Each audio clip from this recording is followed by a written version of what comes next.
Hola, hola, te damos la bienvenida a una nueva edición de ¿Sabías que? El podcast de FDA Radio Web que te va a mostrar cuántas cosas se puede aprender.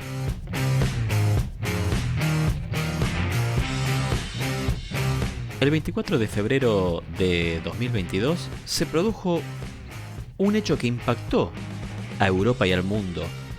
Me refiero a la invasión rusa a Ucrania. Un hecho histórico que ha llamado la atención de toda la prensa internacional, que ha puesto a la humanidad frente a un escenario de consecuencias realmente imprevisibles e inclusive potencialmente catastróficas. Claro, cuando uno intenta informarse y entonces averigua, lee en algunas páginas web, en algunos periódicos o inclusive mira la televisión, rápidamente se encuentra con que el conflicto es presentado como una lucha entre buenos y malos. Según qué cadena televisiva uno vea, los buenos están en un lado y los malos en el otro.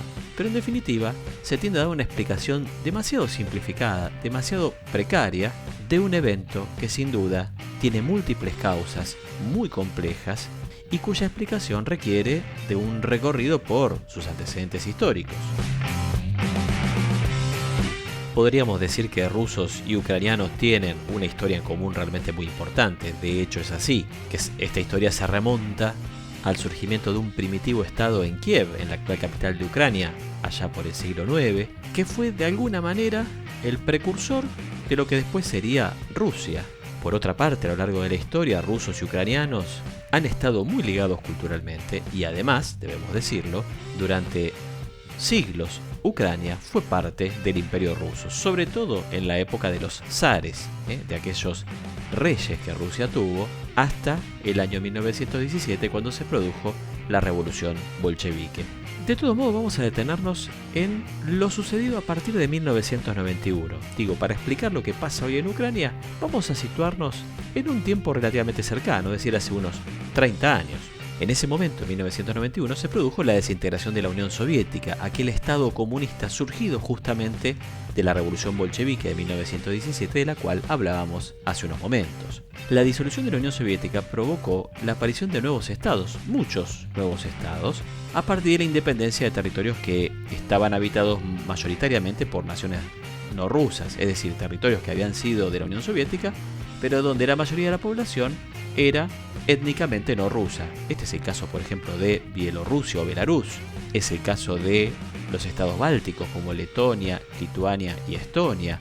Y es el caso también de Ucrania. Al mismo tiempo que ocurría esto, otros países que no estaban dentro del territorio soviético, pero que estaban dominados por los soviéticos, estaban bajo la tutela de los soviéticos, se liberaron de ese dominio e iniciaron un proceso de acercamiento a Estados Unidos y sus aliados de Europa Occidental. Entre esos países podemos mencionar, por ejemplo, a Polonia, Hungría, Rumania, República Checa, en realidad antiguamente era Checoslovaquia, después se escindió en República Checa y Eslovaquia. Bueno, todos estados que habían estado bajo la tutela soviética y que se fueron acercando progresivamente a Estados Unidos.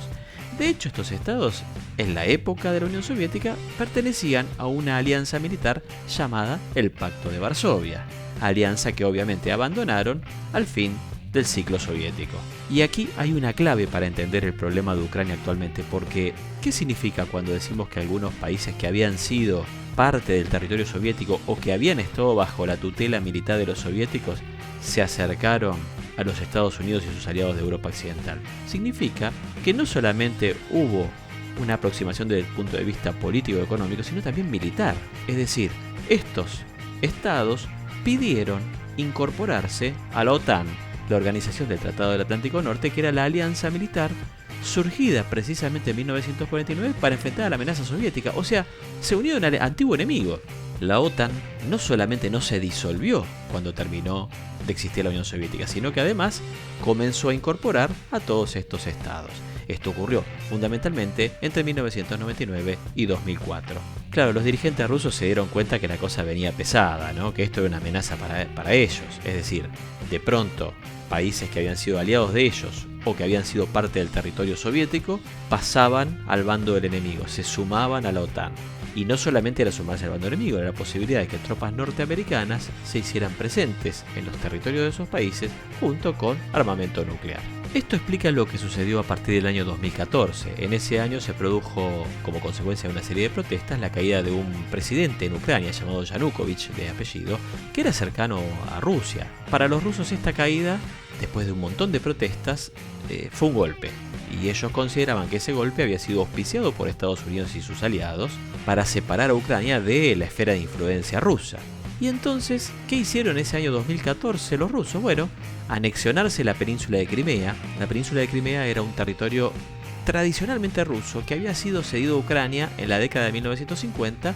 A ver, que Rusia lo hubiera cedido a Ucrania era lo mismo porque tanto Ucrania como Rusia eran parte del Estado soviético. Es como si yo le diera a alguien que vive conmigo el control remoto de la tele. Bueno, ahora usalo vos, pero es de todos, digamos, ¿no? Lo cierto es que los rusos retomaron Crimea, que estaba en manos ucranianas, pero que Rusia consideraba como propia.